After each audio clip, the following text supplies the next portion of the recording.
Ал құрметті ағайын, қазір мен сіздерге домбыра тартудың ең оңай тәсілін айтатын болам. Видеоны соңына дейін қараңыздар, пайдалы ақпаратпен бөлісетін болам. Ал бүгін сіздерге ең оңай тәсіл туралы айтатын болам. Қазір мен қазақпын әнін қалай тарту оңай тәсілмен бастайтын боламыз. Міне алдарыңызда Ақсәулем әні оңай тәсілі. Бұны өткен сабақта айттым, қалай тарту керек Ақсәулем әнін. Ал қазір мен қазақпын әнін үйрететін болам. Қараңыздар, міне мен қазақпын әні ең оңай тәсілмен үйренуге арналған сызба. Яғни міне қараңыздар, үстінде сандары бірыңғай 0. Үстінен ешқандай пернені баспаймыз.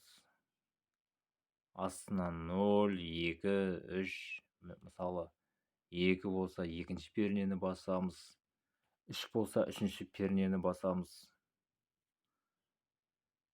Сандарды пернеден санап тауып басамыз. 2 сан бір қағыс болады. Мысалы 0 мен 0 басында ешқандай пернені баспаймыз, қағыс төменге. Тау сияқты белгі төменге тартамыз деген сөз. Қа деп айтамыз. Екінші қағыс, міне қараңыздар, 2 саны тұр. 2 санын, яғни табу үшін екінші пернені басамыз деген сөз.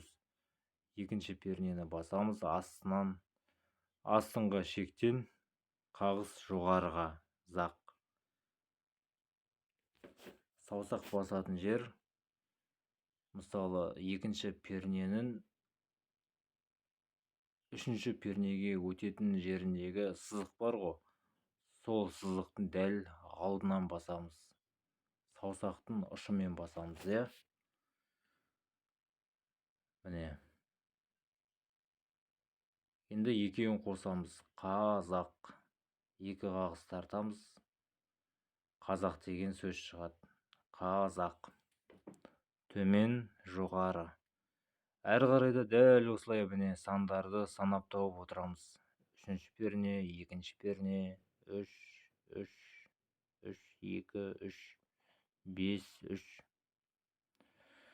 Өте оңай тәсіл, міне үстіндегі сандар және астындағы сандар берілген. Осы сандарды пернеден санап тауып отырамыз.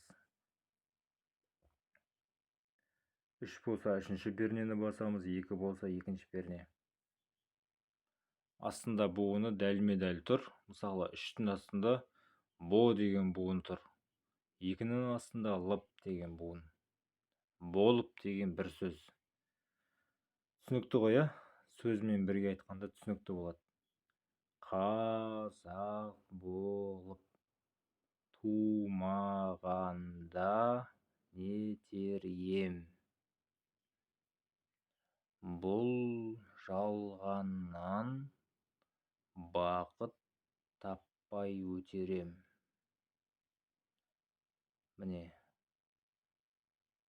барлығын дәл осы тәсілмен тартамыз.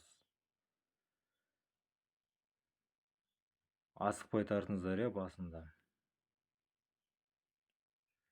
Әрі қарай жалғасы.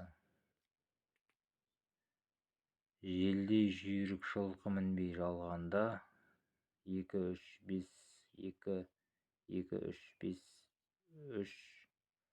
Қайттан бастаймын. 2, 3, 5, 3, 2, 3, 5, 3, 5, 7, 5. Өте оңай тәсілі. Сандары өте оңай үйренуге. Жаттап алуға тез. 5, 3, 2, 3, 5, 3, 2, 3, 7, 8, 7. Көрдіңіздер ма, достар? Өте оңай тартуға. Қайырмасы міне. 7, 5, 5, 3, 3, 2, 3, 2, 3, 5, 3. Мен қазақпын, бойымдағы қан қазақ. Мен қазақпын, мен шырқайтын ән қазақ. 8, 7, 7, 5, 5, 3, 5, 3, 5, 7, 5. Бұлай жаттап алсаңыздар болады. Мысалы 8, 7, 7, 5. 4 саннан 5, 3, 5, 3, 5, 7, 5. Я болмаса бірінші сөзін жаттап алсаңыздар, сан тартқанда тез жатталады сандары. 7, мына жерінде 7, 5, 5, 3, 3, 2, 3, 2, 3, 5, 3. Міне осылай тарта берсеңіздер жатталады ғой. Мынау қайырмасының жалғасы. Бір қазақтың бақыты мен бағына бар жанымен қуанса екен бар қазақ. Міне осылай, осы тәсіл арқылы, осы видеодан үйреніп алыңыздар. Мен қазақпын әнін.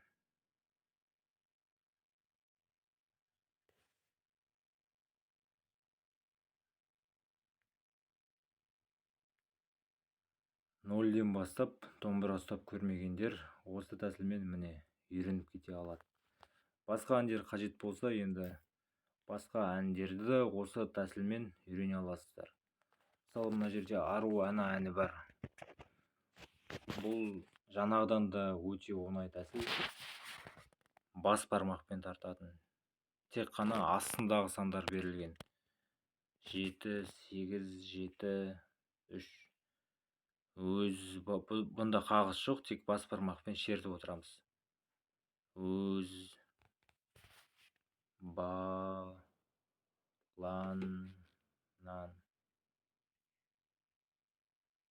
артық бала бар ма ана.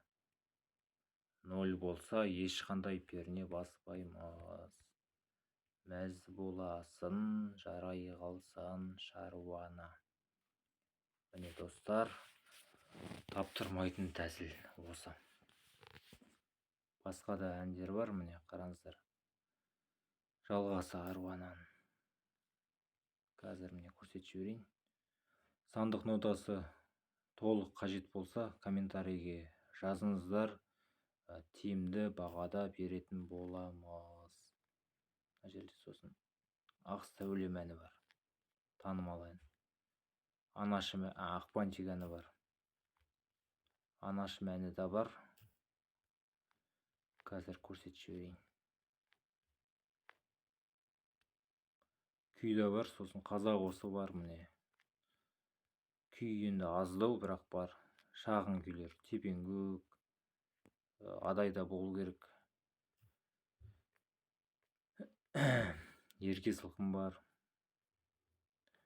Ал достар, осымен видеоны тәмамдаймын. Тағы да видео сабақтар шығаратын болам. Комментарий жазуды ұмытпаңыздар, я? Каналға жазылып қойыңыздар. Аялдама әні бар міне. Ал сау саламатта болыңыздар.